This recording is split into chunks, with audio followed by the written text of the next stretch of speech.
I think this is an ugly day for the Senate of Virginia, and I'm going to share with you some reasons why. I don't in hardly any way disagree with my colleague from Rockingham on the unfortunateness of being here. Mr. President, I do believe, and I think you will hopefully find that I'm consistent in saying, I think also that the Senate rules really matter. And they really matter when it comes to the situation that we're in right now. Mr. President, I think that Rule 53B is just so clear it can't be misunderstood, is my opinion. I think Rule 53B indicates that there is to be a charge, in this case, multiple charges. I believe it's a responsibility, and it's clear in the rules, a responsibility of P&E to consider the matter, to conduct hearings on each of those charges, and in all cases return its determination on the charge or charges to the Senate.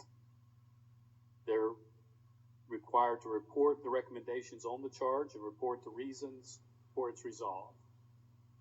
Mr. President, I tend to agree with a lot of the things that are in the resolution. I'm going to go through those, and those are not going to make some happy. But I'm also going to stand here today, I think, for the rules of the Senate. Mr. President, the P&E Committee, because of the substitute, which was germane, but I think is a violation of the rules, I understand did not hold hearings, discuss the berating of the officer. Mr. President, that was a sad day when we heard what took place by one of our own members. Senator from Rockingham and others and I were very clear on that day. Also, the second charge about sending names of colleagues was not considered by the P&E Committee. It should have been, or it should not be here. One that bothers me immensely is the blaming of victims of sexual assault. Mr. President, that's a serious charge. It should have come before the P&E Committee, and it did not. Mr. President, I personally, along with the Senator from Rockingham, spoke out clearly when we had the Democrat Party, a statement that the Democrat Party is quote-unquote racist. I found that unbelievable, and I told the Richmond Times-Dispatch and others that I did. Mr. President, I do believe that that charge should have gone to the P&E Committee, considered the matter, conducted hearings as required by Rule 53B. Mr. President, so here we are. Here we are. To be very clear, I'm embarrassed by the actions that have taken place. I am not here. I am not here. And when I vote against this resolution, I am not here to defend anything that's in here because in many cases, in my opinion, many of it is undefendable. Mr. President,